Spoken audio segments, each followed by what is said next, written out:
Hello friends, ओम श्री गणेशाय नमः। जय श्री कृष्णा। आप सभी का स्वागत है आपके अपने यूट्यूब चैनल पर। फ्रेंड्स, आज हम आपको इस वीडियो में बताने जा रहे हैं भाद्रपद मास की कृष्ण पक्ष की अजय एकादशी की पौराणिक व्रत कथा, पूजा विधि, शुभ मुहूर्त, महत्व और व्रत के नियम और उपायों के बारे में। फ्रेंड्स, वीडियो शुरू करने से पहले आपसे रिक्वेस्ट है, अगर आप हमारे चैनल पर नए हैं और आपने अभी तक चैनल को सब्सक्राइब नहीं किया है तो प्लीज़ सब्सक्राइब कीजिएगा चैनल को, साथ ही प्रेस कीजिएगा बेल आइकन को, जिससे नए वीडियो से रिलेटेड नोटिफिकेशन आपको तुरंत प्राप्त हो सके।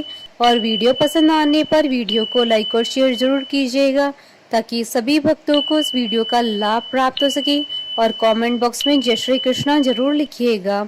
भाद्रपद मास की कृष्ण पक्ष की एकादशी को अजय एकादशी के नाम से जाना जाता है। साल 2023 में भाद्रपद मास की कृष्ण पक्ष की अजय एकादशी 10 सितंबर 2023 रविवार के दिन है। इस साल भाद्रपद मास की कृष्ण पक्ष की एकादशी के दिन दो महादुर्लभ संयोग बन रहे हैं। इस दिन रवि पुष्य योग के साथ साथ सर्वार्थ सिद्धि योग का महासंयोग बन रहा है, जो कि एक दुर्लभ महासंयोग है। रवि पुष्य योग के दौरान भूमि, भवन, सोना चांदी की खरीदारी करना शुभ माना जाता है। साथ ही इस दिन किए गए किसी भी उपाय, पूजा पाठ, धार्मिक कार्य में विशेष सफलता प्राप्त होती है। अजय एकादशी को अन्नदा एकादशी के नाम से भी जाना जाता है।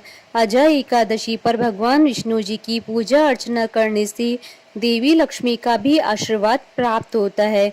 अजय एकादशी का व्रत करने वालों से खुश होकर विष्णु भगवान के सारे दुखों को हर लेते हैं। इस व्रत को पूरे विधि विधान के साथ करना चाहिए।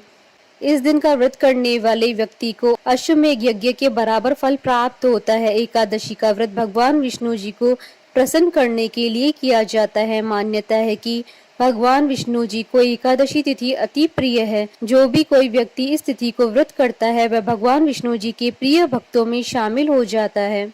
अजय एकादशी के व्रत के महात्म के सुनने के साथ साथ दान पुण्य का भी महत्व होता है। विष्णु पुराण और गीता के अनुसार अजय एकादशी करने से समस्त भय और पापों से मुक्ति मिलती है और मधुसूदन की कृपा बरसती है। फ्रेंड्स, अब आइए जानते हैं अजय एकादशी के शुभ मुहूर्त के बारे में। हिंदू पंचांग के अनुसार साल 2023 में अजय एकादशी का व्रत 10 सितंबर 2023 रविवार के दिन है।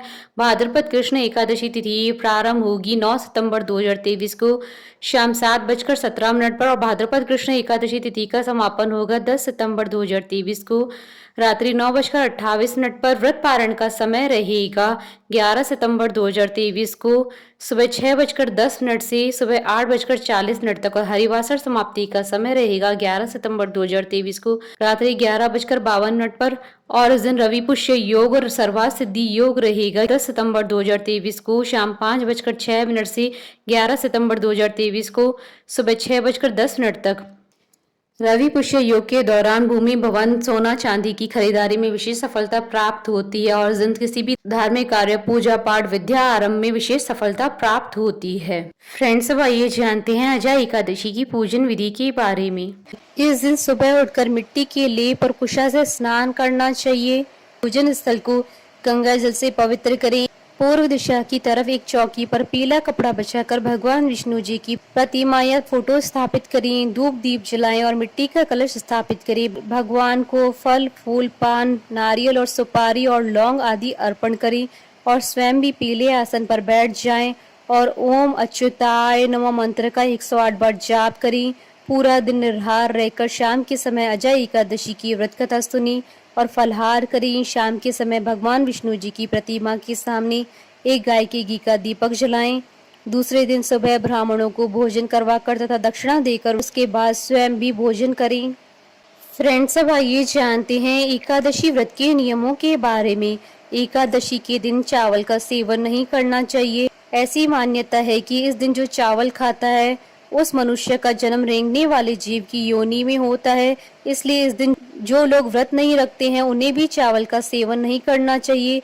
एकादशी के दिन वाद विवाद से बचना चाहिए।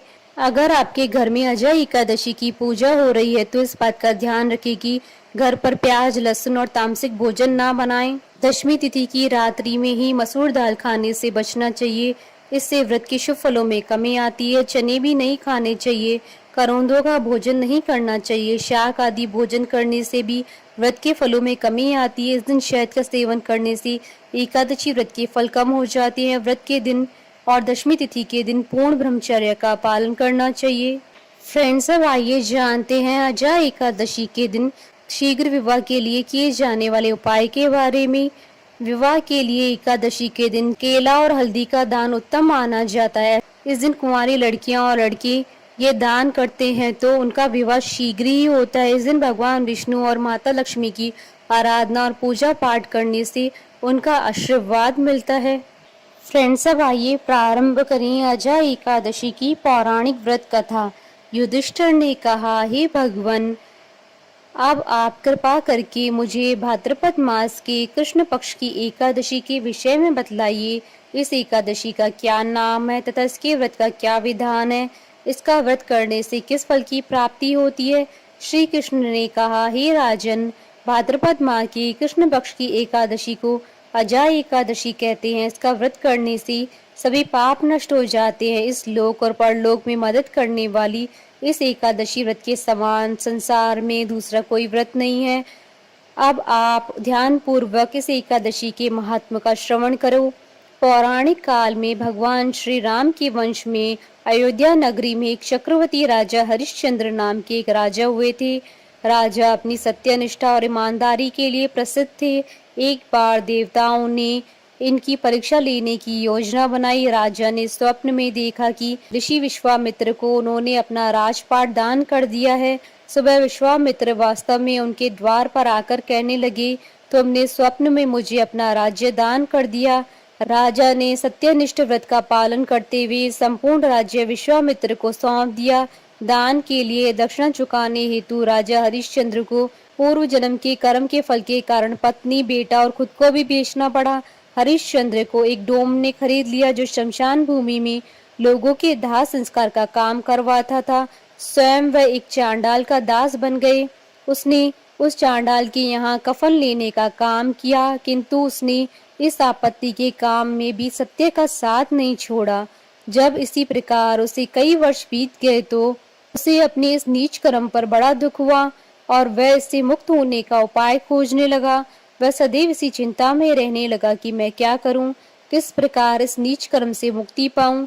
एक बार की बात है कि वह इसी चिंता में बैठे थे कि गौतम ऋषि उनके पास पहुंचे। हरिश्चंद्र जी ने उन्हें प्रणाम किया और अपनी दुख भरी कथा सुनाने लगे। राजा हरिश्चंद्र की दुख भरी कहानी सुनकर महर्षि गौतम भी अत्यंत दुखी हुए। उन्होंने राजा से कहा, हे राजन, भादो माह के कृष्ण पक्ष की एकादशी का नाम अजा है। तुम उस एकादशी का विधान पूर्वक व्रत करो और रात्रि में जागरण करो, इससे तुम्हारे सभी पाप नष्ट हो जाएंगे। महर्षि गौतम इतना कहकर आलोक हो गए। अजा नाम की एकादशी आने पर राजा हरिश्चंद्र ने महर्षि के कहे अनुसार विधान पूर्वक उपवास किया तथा रात्रि जागरण किया। इस व्रत के प्रभाव से राजा के सभी पाप नष्ट हो गए। उस समय स्वर्ग में नगाड़े बजने लगे तथा पुष्पों की वर्षा होने लगी। उन्होंने अपने सामने ब्रह्मा, विष्णु, महेश तथा देवेंद्र आदि देवताओं को खड़ा पाया। उन्होंने अपने मृतक पुत्र को जीवित तथा अपनी पत्नी को राशि, वस्त्र तथा आभूषणों से परिपूर्ण देखा। व्रत के प्रभाव से राजा को पुनः अपने राज्य की प्राप्ति हुई। वास्तव में एक ऋषि ने राजा की परीक्षा लेने के लिए यह सब कौतुक किया था, परंतु अजा एकादशी के व्रत के प्रभाव से ऋषि द्वारा रची गई सारी माया समाप्त हो गई और अंत समय में हरिश्चंद्र अपने परिवार सहित स्वर्गलोक को गया। हे राजन, यह सब अजा एकादशी के व्रत का प्रभाव था। जो मनुष्य इस उपवास को विधान पूर्वक करते हैं तथा रात्रि जागरण करते हैं, उनके सभी पाप नष्ट हो जाते हैं और अंत में वे स्वर्ग को प्राप्त करते हैं। इस एकादशी व्रत की कथा के श्रवण मात्र से ही अश्वमेध यज्ञ के फल की प्राप्ति होती है। बोलिए भगवान विष्णु की जय, सनातन धर्म की जय। हमारे साथ इस वीडियो में अंत तक बने रहने के लिए आपका धन्यवाद। ओम श्री गणेशाय नमः। जय श्री कृष्ण।